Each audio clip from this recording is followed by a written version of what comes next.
제가 먼저 구절 읽겠습니다. 하나님이 우리를 구원하사 거룩한 소명으로 부르심은 우리의 행위대로 하심이 아니요 오직 자기의 뜻과 영원 전부터 그리스도 예수 안에서 우리에게 주신 은혜대로 하심이라. 이제는 우리 구주 그리스도 예수의 나타나심으로 말미암아 나타났으니 그는 사망을 패하시고 복음으로써 생명과 썩지 아니할 것을 드러내신지라. 내가 이 복음을 위하여 선포자와 사도와 교사로 세우심을 입었노라. 이로 말미암아 내가 또 이 고난을 받되 부끄러워하지 아니함은 내가 믿는 자를 내가 알고 또한 내가 의탁한 것을 그 날까지 그가 능히 지키실 줄을 확신함이라. 너는 그리스도 예수 안에 있는 믿음과 사랑으로서 내게 들은 바 바른 말을 본받아 지키고 우리 안에 거하시는 성령으로 말미암아 내게 부탁한 아름다운 것을 지키라. 아멘. 최고의 말씀, 최고의 설교는 그 말씀이 설교자를 관통하고 나온 것이 진짜 설교이자 최고의 설교라 할 수 있겠습니다. 어느 목사님이 설교 가운데 이런 이야기를 했는데 인상 깊어서 여러분과 나누고자 합니다. 교회 성도분이 암으로 돌아가시게 되어 그분 장례를 정성스럽게 집례했다고 합니다. 교회장일 경우에는 위로 예배, 입관 예배, 발인 예배, 하관 예배 이런 식으로 드려집니다. 교회의 크기에 따라 다르지만 보통 담임 목사님은 그 중에 한두 개를 맡고 나머지는 부목사님이 맡는 것이 보통입니다.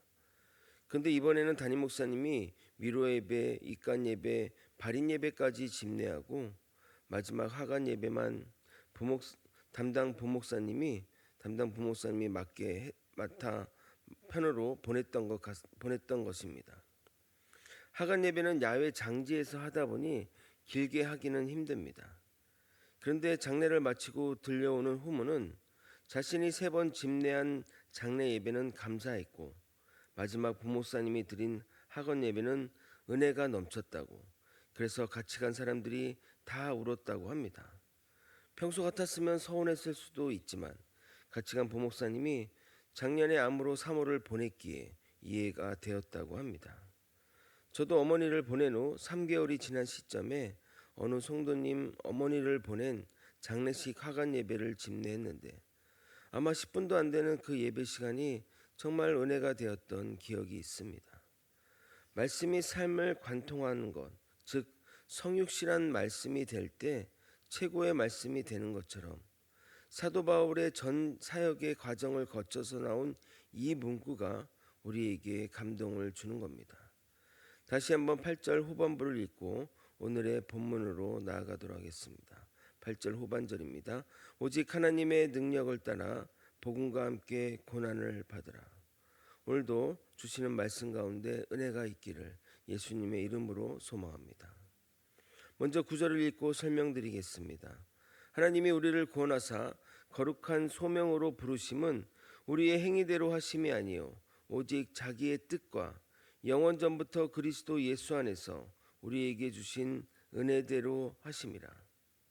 지난 주일 다니엘서 강의하면서 설명드린 대로 우리의 구원은 우리의 무슨 행위나 선행이나 좋은 성품에 있는 것이 아니라 하나님의 뜻과 전적인 그리스도의 은혜로, 그것도 영원 전부터 결정된 것입니다. 즉 구원의 조건이 나에게 하나도 없다는 것입니다. 믿음으로 우리가 믿지 않습니까? 그러니까 믿음은 우리에게 있는 것 아닙니까? 이렇게 말할 수 있지만 아니요. 믿음도 주님이 주신 겁니다. 내 의지로 믿은 것이 아닙니다. 이 모든 것이 다 주님의 뜻이자 주님의 은혜입니다. 내 생각과 뜻이라면 저는 믿지 못했을 것입니다. 믿어지지가 않아서입니다. 그러나 전적인 은혜로 믿어지게 된 것입니다. 가끔 혼자 이렇게 생각할 때 내가 믿어진 게 정말 은혜다 생각을 합니다. 저는 하나님이 나에게 어떤 복을 주셔서 또는 나의 어떤 기도 응답을 들어주셔서 감사한 것도 있지만 제일 큰 감사는 의심 많은 제가 예수님을 철석같이 믿는다는 것이 제일 감사한 일입니다. 그런데 그 하나님의 구원의 계획이 때가 되어 예수 그리스도가 오심으로 그 하나님의 추상적인 구원이 현실로 이루어지게 됩니다. 10절을 읽겠습니다.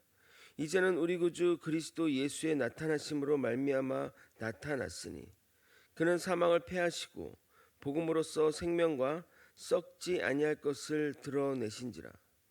예수님이 성육신하시고 자신이 죽으심으로 사망을 패하시고 복음으로 우리에게 생명과 부활의 몸을 주셨습니다.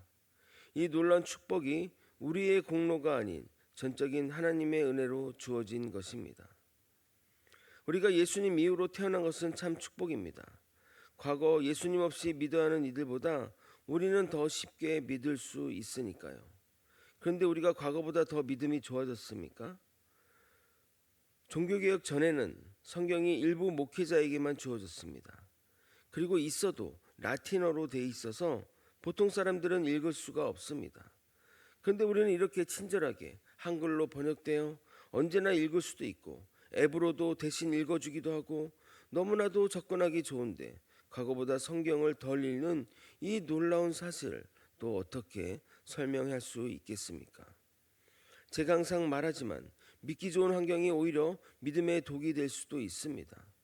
정말 핍박과 어려움 속에 믿음이 더 굳건해지고 간절해지는 것처럼 우리 믿는 자들은 환경과 상황을 탓해서는 안 될 것입니다.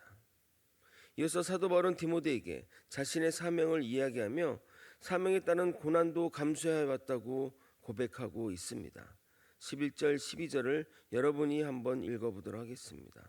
함께 읽겠습니다. 시작. 내가 이 복음을 위하여 선포자와 사도와 교사로 세우심을 입었노라.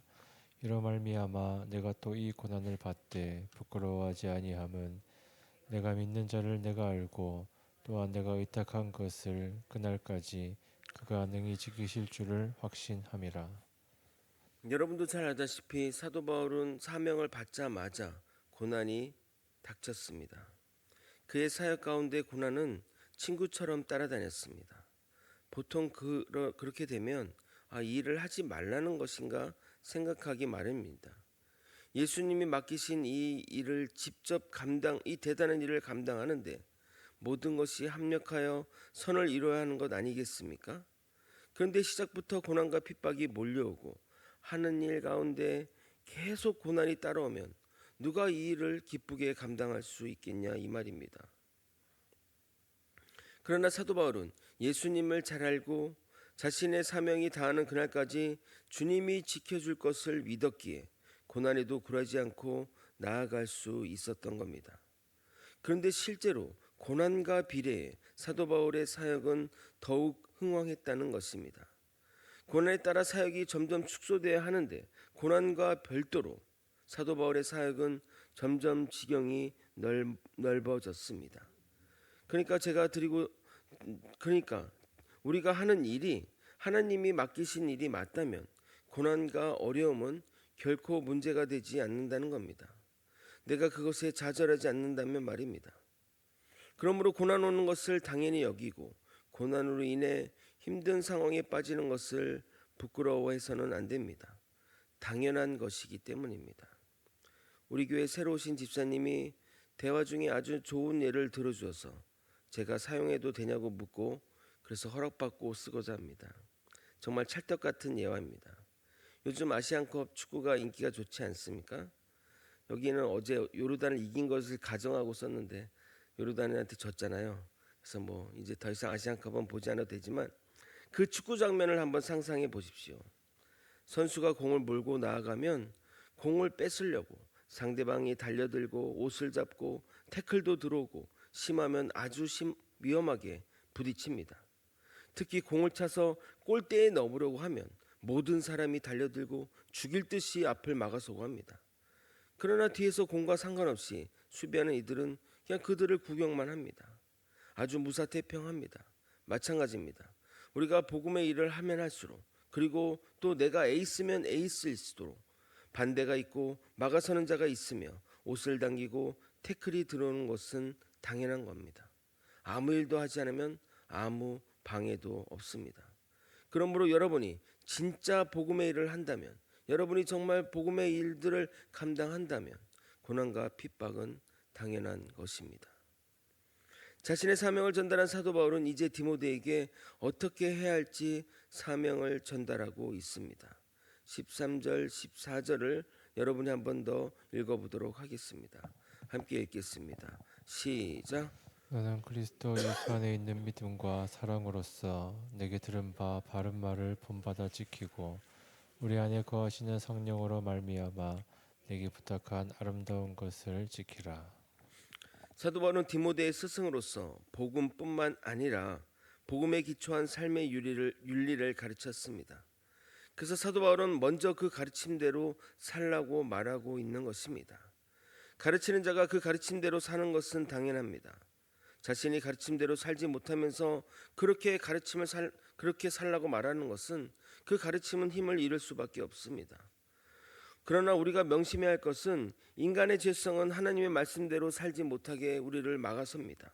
외부적인 방해도 존재하지만 내부의 방해 또는 그 내부적인 갈등이 말씀대로 사는 것에 방해가 됩니다. 그러므로 우리가 반드시 의지해야 할 대상은 성령님이십니다. 내주하시는 성령님만이 우리가 말씀대로 진실되게 살아가는 유일한 원동력입니다. 이 성령님은 우리가 매일 기도로 간구하는 가운데 충만함을 유지할 수 있습니다. 더러운 삶의 방식이나 죄악을 벗어버리고 기도로 간구하면 우리 안에 성령님은 충만해집니다.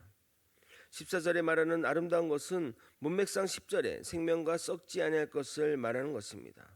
바울은 먼저 자신이 복음을 위하여 선포자이자 사도이자 교사의 삼중직을 하나님으로부터 위탁받았고 이 불멸의 생명을 제공하는 복음을 디모데에게 전수해 주려고 하는 것입니다. 복음은 이렇게 사람이 사람을 통해 전해지고 그 중간에 성령님이 매개하여 그 사람을 복음대로 살게 하는 것입니다. 마찬가지로 저 또한 주님의 은혜로 복음을 받아들였고 그 복음대로 살며 여기 계신 성도님들에게 그 복음을 전달하는 것이며 우리 모두 성령 안에서 복음대로 살기 위해 노력해야 하는 것입니다. 언제까지요? 주님 다시 오시는 그날까지 말입니다. 말씀을 정리하겠습니다. 우리의 구원은 전적인 하나님의 은혜로 이루어지는 겁니다. 그 은혜를 위하여 그 은혜를 완성하기 위해 하나님이신 예수님이 이 땅에 오셨고 그 우리의 구원을 이루셨습니다. 그것이 우리에게 복음이고 우리에게 생명과 썩지 않을 것을 주신 것입니다.